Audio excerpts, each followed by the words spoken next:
Hey guys, what is up? What is up? This is Cam Jennings, aka Zero Fats, coming at you on behalf of EpicConversions.com. Hope everybody's doing great. Welcome to the Zero Fats Return Show. Kind of got some sad news for you guys today that I wanted to report on. Not too great a day, I think, for a lot of YouTubers. The first thing I want to do, guys, is I want to share my screen with you and show you an interesting article that I read today. And what we're going to do is then after I read it, we're going to talk about it, okay? I'll tell you guys my opinions on it, my takes on it. You guys are free to ask me any questions you want. But that's what I think. That's how I think we can do it. You know, I think that'd be a good way to handle this. So, all right, here we go. Yesterday, guys, YouTube tightened the rules around creator monetization and partnerships. Okay. Now, if you guys remember a little while back, last year or earlier in 2017, they made it to where you had to have at least 10,000 lifetime views on your YouTube channel before you would actually be eligible to monetize your channel, right? But once you hit 10,000 lifetime views, it was an automatic thing. You would be monetized, which is fine. You'd have that option to monetize. Now they've changed it again. They just changed it yesterday. Okay, so let me read this article. It's interesting. And in case you're wondering where I'm getting this article, this is over here on TechCrunch.com. Anthony Ha wrote this article. I thought it was really good. It's a great job, Anthony. In an effort to regain advertisers' trust, Google is announcing what it says are the tough but necessary changes to YouTube monetization. For one thing, it's setting a higher bar for the YouTube Partner Program, which is what allows publishers to make money through advertising. Previously, they needed 10,000 total views to join the program. Starting today, channels also need to have 1,000 subscribers and 4,000 hours of view time. That's another word for watch time. 4,000 hours of view time in the past year. For now, those are just requirements to join the program. But Google says it will also start applying them to current partners. When they say partners, they mean people who are actually making money on YouTube on February the 20th. So that's just next month here, guys, and just a little over 1 month away. This might assure marketers that their ads are less likely to run on random fly-by-night channels. But as Google's Mark Murray writes, of course, size alone is not enough to determine whether a channel is suitable for advertising. We will closely monitor signals like community strikes, spam, and other abuse flags to ensure they comply with our policies, both new and existing. YPP channels will be automatically evaluated under the strict criteria, and if we find a channel repeatedly egregiously violates our community's guidelines, we'll remove that channel from YPP. As always, if the account has been issued through community guideline strikes, we'll remove that the user account and channel from YouTube. All right, so that's the gist of it. So the gist of it, guys, is 1,000 subscribers and 4,000 hours of view time in the past year. Okay, so it's interesting, right? So you think 4,000 hours of view time in the past year. That's the big one to me. I think that, here's my opinion.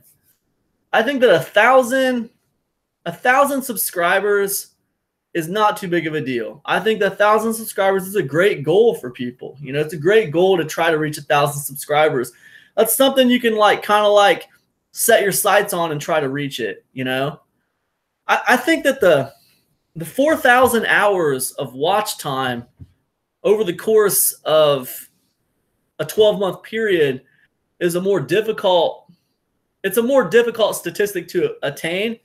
And also, not only do you have to attain it, but you have to maintain it. You have to maintain it. Because the way I read it, and you guys correct me if I'm wrong. I just learned about this today. So if I'm wrong, please let me know in the comment section. But it sounds to me like it's a rolling 12-month period. You know, if at any point you don't average at least 4,000 hours of watch time on your channel over a 12-month period, you'll be kind of kicked out of the monetization program. And I personally think this, guys. Yeah, that doesn't really affect me. I'm doing okay on watch time and stuff like that. But it does affect newer people quite a bit, and it's upsetting to me, and I'll tell you why. It's upsetting to me because of the simple fact that I feel like YouTube is shooting their new talent in the foot. I feel like all the up and coming talent that might do really great things on YouTube, all the upcoming vloggers, all the up and coming content creators who are very talented and have a great future ahead of them creating content on YouTube. Like, I feel like a lot of those people are not going to go after those goals. They're not going to even try to use YouTube as a thing because it doesn't seem to pay off. Like I had this course. I put out this course in 2015. It was called Easy YouTube Money Method. And it was cool because it was like a 30-day course. And like every day I gave you small tasks to do. And by the end of that 30 days, you were going to be seeing money on your YouTube channel. You were going to be seeing money on your YouTube channel. Like, that's not even a possibility now. With these new monetization rules in place, like, that's not even a possibility. But when I put that course out, I can't tell you how many people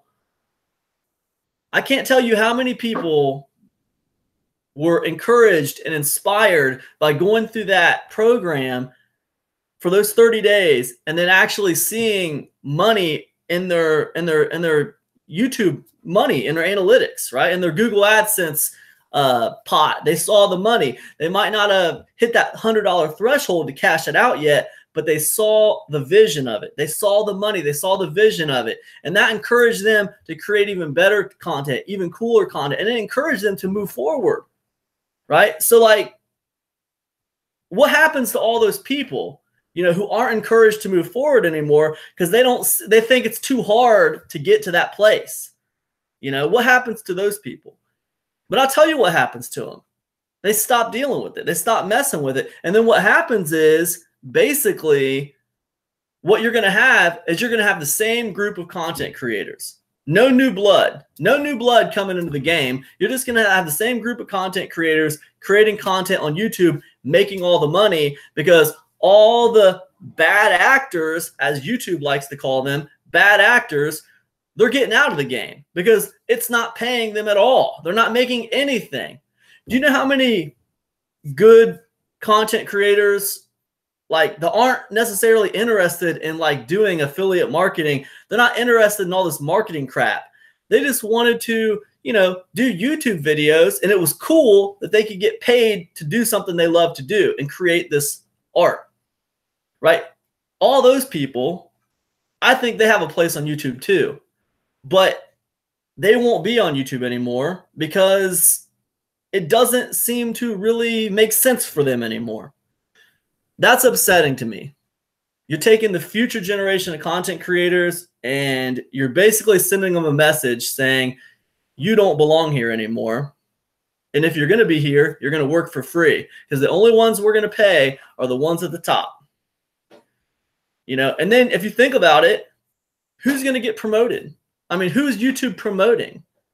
They're probably promoting the people who are in their best interests, right? So that makes it even harder than ever to be like a new person trying to create a YouTube channel and get started. And that's upsetting to me. I hate that. Absolutely hate it. But that being said, Bellybuster says, exactly, this is all in response to Logan Paul, but he surpasses all the requirements. Absolutely. He does surpass all the requirements. He has no problem meeting those thresholds. The only ones it affects are the people who are earning some money on YouTube, and they were trying to grow their channel and they were trying to do good things. It affects those people, and it affects the people who are just now thinking about getting started. It's sending a message. We only pay the cool kids. We only pay the cool kids. Sorry about your luck. It is, you guys, it's a clear example of the rich getting richer and the poor being made to stay at the bottom. That's what it is. That being said, you can combat it. You can combat it. You don't have to stand for it. And let me tell you, here's how you combat it. Don't give up. See what YouTube is. It is a free television show on the biggest website in the world that people circulate. We could say, well, Google's the biggest website in the world, but Google's the search engine. And after Google, it's YouTube. So the biggest website in the world, and they're going to give you a free television show. Okay, so they don't want to pay you. Well, work on making the best content you can make. Do it for the sheer love of making cool content, right? Don't even worry about the money, because in my experience, I never start seeing a dime online, and so I stopped worrying about the money and just started legitimately trying to help people. And then the money started coming in. And that's what happened. But when all I cared about was the money, I never made any money. But when I said, screw the money, I'm just going to work on a business model that has a focus on just helping people, then the money started coming. So I will tell you, YouTube's most valuable asset for you guys is the fact that they give you a free television channel to build an audience on, right? And you don't need their monetization for that. If they only want to pay the cool kids at the top, fine. Let them just pay the cool kids at the top. That doesn't stop you from starting a free YouTube channel and making the best content that you can make and doing your best and putting your message out there, because nobody else can put your message out there but you.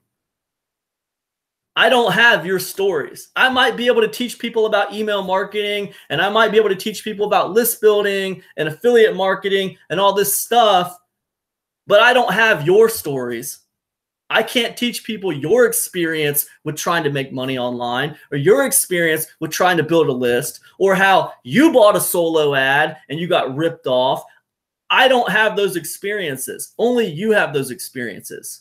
So I promise you, you have a unique voice to share with the world. And this is still the best platform to do that on. It's not fair to the content creators that are getting started. It's not fair to the content creators who make a little bit of money. But you guys already knew that the world wasn't fair. You didn't need me to tell you that. You already knew the world wasn't fair. The question is, how can you succeed in spite of the unfairness? That's the question. Because it doesn't do any good to walk around saying the world's not fair. It doesn't do any good to walk around saying, oh, well, I can't start a YouTube channel because they messed up all the monetization. It doesn't do any good anymore. No, the question is, how can I make YouTube the biggest website in the world that's going to give me a free television show? How can I make it work for me, even though the monetization is not as good as it used to be and it kind of sucks now? How can I make it work for me? That's the question. And I'll tell you the answer. Build an audience. Build an audience on YouTube. Put them on an email list. And when you put out a new video, send them back to your new videos. Right? And that's a great way to do it. So anyways, I just wanted to, I guess this is kind of a rant. I'm ranting about this new monetization policy.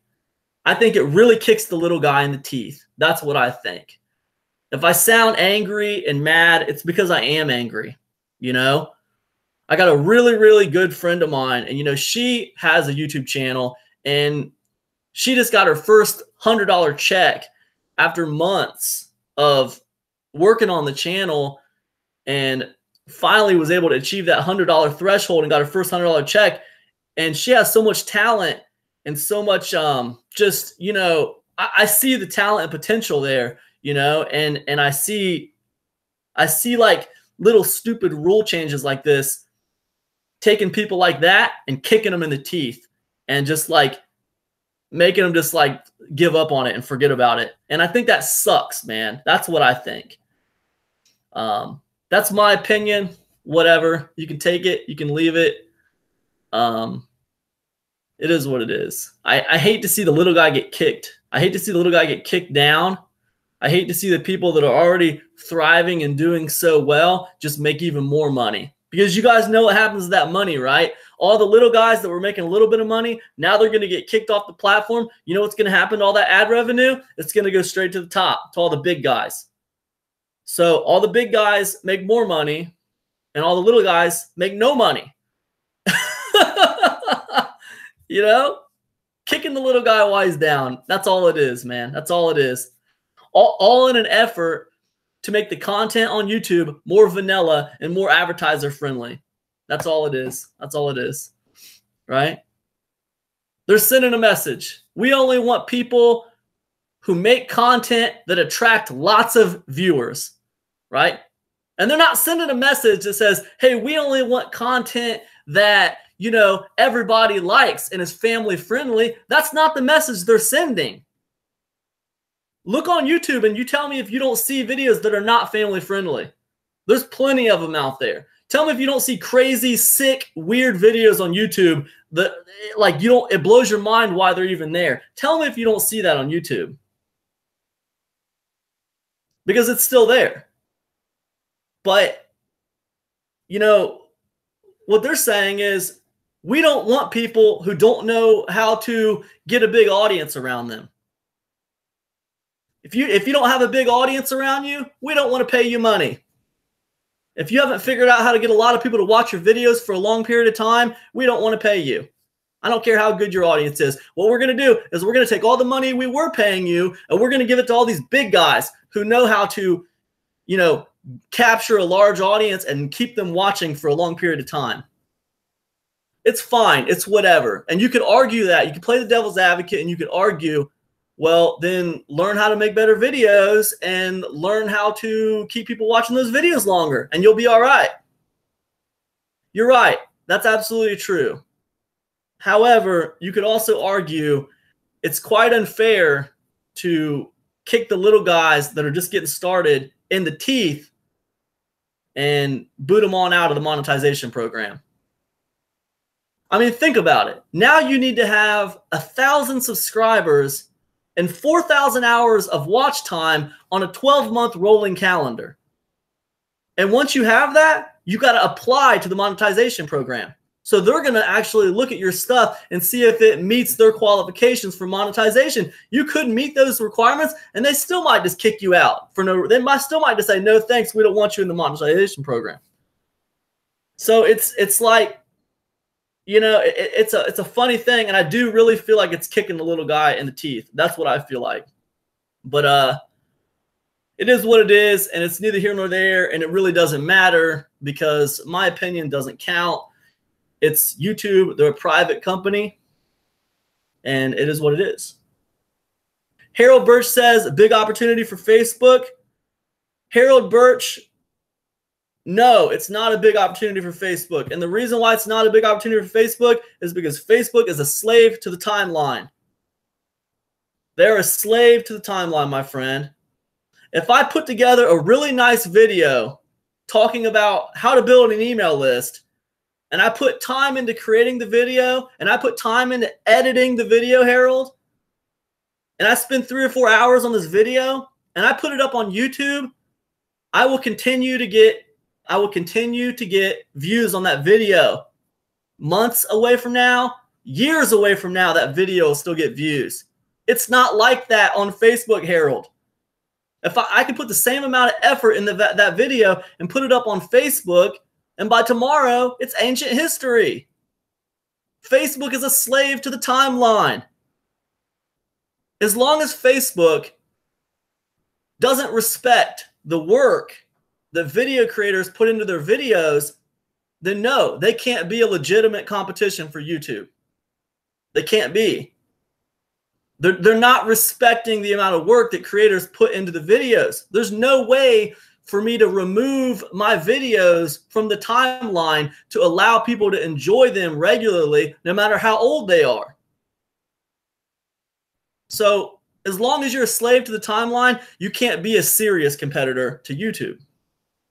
That's the way it is. That's how I feel about it. as a content creator. And I use both platforms. Harold, you know I use both platforms. I create videos on both platforms. I don't see Facebook as a legit threat to YouTube until they can remove their video creators from being slaves to the timeline. Mark says there's always going to be a place for the new guys. This creates opportunity for another website. Mark's right. That's true. That's true. Mark's right, you guys. Mark's right. That's it. This is going to create an opportunity for another website to come in and snag some of those little content creators. And that's absolutely true. So you could say these kind of monetization strategies are effectively eliminating the future generation of YouTubers. They're sweeping out the little guys that might be big guys next year. And the content's going to get stale. It's going to be the same content creators putting out the same kinds of content that's been working for them. People like finding new content creators. People like discovering new YouTube channels. Where does that go when none of the new YouTube content creators are putting out content on YouTube because they don't feel like, you know what I mean? It's like what Mark said. They're going to be searching for something else. You know, maybe Amazon Tube. Maybe Amazon Tube. I don't know. You guys heard about that? Amazon making those moves. Amazon making those moves. Amazon's been eyeing YouTube for a while. Amazon's been eyeing YouTube for a while. Bellybuster says, but people are more attracted to things that are outrageous, whether family friendly or not. I don't see how this is going to help tame their content. I don't think it's going to tame their content either, Bellybusters. I don't think so. And I think you're exactly right. I don't see how it's going to tame their content in the slightest. What they're saying is they're going to remove bad actors. You know, they want to reward the good YouTubers with monetization and get rid of the bad actors is what they call it, which I thought that was kind of offensive. I thought that was a little offensive. They're bad actors now just because they don't have a giant following and tons of views all the time. Man, that seemed pretty daggone, I don't know what you call it. I don't know. That seemed pretty generalized. You know what I mean? You're a bad actor now just because you got a fledgling YouTube channel and you're trying to get something moving. You can't put everybody in the same category. I mean, sure, there's people out there producing crappy content on YouTube. That's fine, whatever. But there's also people out there producing good quality content on YouTube, and they're just not recognized yet. They're not getting seen. Their stuff's getting buried under a mountain of, you know, Logan Paul videos. You know what I'm saying? You know, their stuff's getting buried out there. So there's a lot of good content creators. They're not bad actors.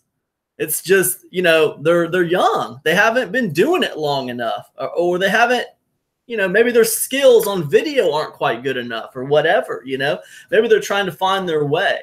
I don't think it's fair to punish them by taking away any kind of reward that they got from publishing their videos. I think it's stupid, man. And I think it's exactly what Mark was saying. I do think that there's going to be another I think there will be a new champion that emerges and starts pulling in all those people. You know, Harold was talking about Facebook. I mean, it could be Facebook, you know, it could be, but they got to change some things. They got to somehow remove video content from the timeline. See, because on Facebook, everybody cares about what's happening now. Everybody cares about, oh, let me check in on Facebook and see what's going on. You know what I mean? Everyone checks in on Facebook to see what's going on. So it's hard to imagine that Facebook becomes a viable competitor for YouTube because of that. That timeline is, you know, it's not like that on YouTube. We get on YouTube to watch videos and, you know, it doesn't matter. It usually doesn't really matter if they're a year old or 6 months old, or, I mean, you know, think about it, guys. You get on YouTube to watch a video and it's 6 months old. We don't really see that as that old. Oh, this video is only 6 months old. It's not that old. But if you get on Facebook and you see something on Facebook that's 6 months old, I mean, that's like ancient history on Facebook. 6 months old is ancient history on Facebook. So there's a whole big difference. There's a whole difference in perception about what old is on YouTube versus Facebook. And I think that's the problem. Facebook has to address that they want to legit challenge YouTube for those content creators. Because if they did address that, I'm all about it. I like Facebook. I mean, I'll roll with some Facebook videos, but they got to address that timeline issue. It doesn't work for me right now. Bellybuster says this is a perfect window for Amazon, especially with Amazon Fire TV. Yeah, I agree. I agree with that. I mean, like Amazon, I know they just recently applied for some trademarks like Amazon Tube, some stuff that was like really, really YouTube related type stuff. You can tell they're making moves. You can tell they're planning to make moves. I think Amazon's been eyeing YouTube for a while, so I think they're getting ready to make a run. So I do think that's true, Belly. I do think that's true, Belly Busters. Good point. So I don't know, guys. We'll see what happens. I hate to end this on a bad note because I don't think it's like the end of the world, guys. I think that YouTube's most valuable asset is its ability to allow you to build an audience on an extremely large platform where everybody hangs out. I mean, to be given the keys to a free television show on pretty much the biggest website in the world is a huge opportunity. Whether they want to not pay the little guys or not, that doesn't really matter. Because the fact is, you can use the opportunity, you can build an audience, you can put people on an email list, and you can really make a lot of money. This is a great audience building platform, and that hasn't changed. So I recommend everybody use this platform to the fullest. Do what you can. Don't concentrate on what you can't. Matter of fact, man, I don't even use the words I can't do this or I can't do that anymore. I really don't. Every time I find myself saying things like, well, I can't do this because of this, I say, no, you know what? I'm not going to say that. Let me change that to a question. How could I do this?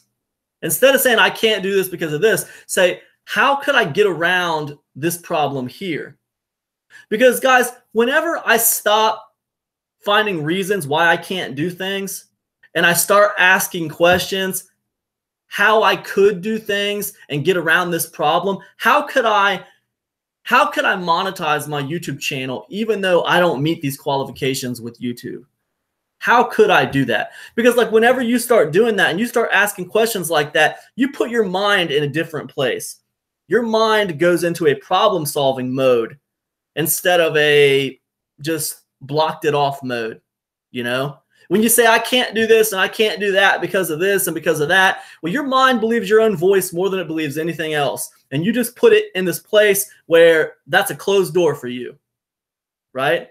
But if you don't do that, if you don't close that door in your mind and you just ask yourself a question instead, how could I do this? This is the best place in the world to have a television show, and they're going to give me one for free. How could I use it to my advantage? Ask those questions. Don't close doors.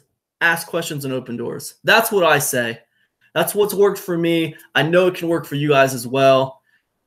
If you like this video, I would really appreciate it if you made a comment in the comment section, thumbs up, and share it with someone you think it might help. I appreciate all you guys. Good luck in all your ventures. Peace, everybody.